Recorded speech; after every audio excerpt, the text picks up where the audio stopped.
glam rock pedophile Gary Glitter has been filmed using a smartphone and inquiring about the dark web. The footage, filmed by a fellow lag at his bail hostel in the south of England, shows the 78-year-old quizzing an unknown person about search engines. In the video, obtained by The Sun on Sunday, Glitter, real name Paul Gadd, asks, "Shall I get rid of this DuckDuck?" It is thought that he is referring to DuckDuckGo, a search engine which claims to protect users' privacy. The unknown friend replies, "Yeah, I wouldn't bother using that if I were you." Glitter then says, "So what do I do next, then? Let's try and find this onion. One step at a time." The dark web is only accessible through a series of encrypted Tor networks, with many having a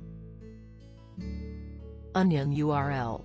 The dark web itself, a lawless sublevel of the Internet, is also often compared to an onion, made up of layer upon layer of illegal, sexually explicit and violent content, sometimes involving young children.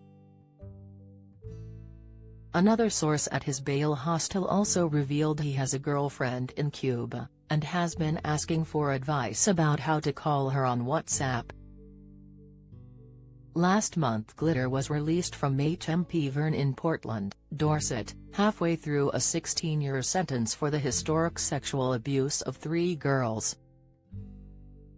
As part of the conditions of his release, he will spend 3 months at the undisclosed suburban bail hostel.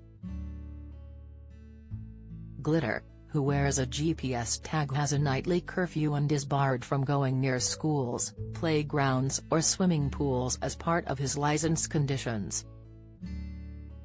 His phone, which freed prisoners are allowed so they can reintegrate back into society, can be monitored remotely. Speaking to The Sun, former Debt Superintendent Michael Hames, who set up the Met Police's pedophile unit, said, "This is extremely disturbing and shows that he's attempting to access material he should not be accessing. People use the dark web for nefarious purposes. Why else would you want to be on there?" Onion is a slang phrase for dark web. Glitter attacked 2 girls, aged 12 and 13, after inviting them backstage to his dressing room, and isolating them from their mothers. His third victim was less than 10 years old when he crept into her bed and tried to rape her in 1975.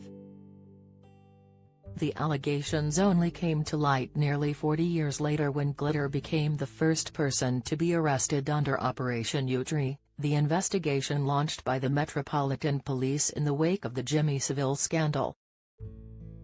The court heard there was no evidence Glitter had atoned for his actions after he was found guilty of 1 count of attempted rape, 1 count of unlawful sexual intercourse with a girl under 13, and 4 counts of indecent assault. He later lost a Court of Appeal challenge against his conviction. Glitter's fall from grace occurred years earlier after he admitted possessing 4,000 child pornography images and was jailed for 4 months in 1999. In 2002, he was expelled from Cambodia amid reports of sex crime allegations, and in March 2006 he was convicted of sexually abusing 2 girls, aged 10 and 11, in Vietnam and spent 2.5 years in jail. Mirror.co.uk have reached out to the Met Police and the Probation Service for comment.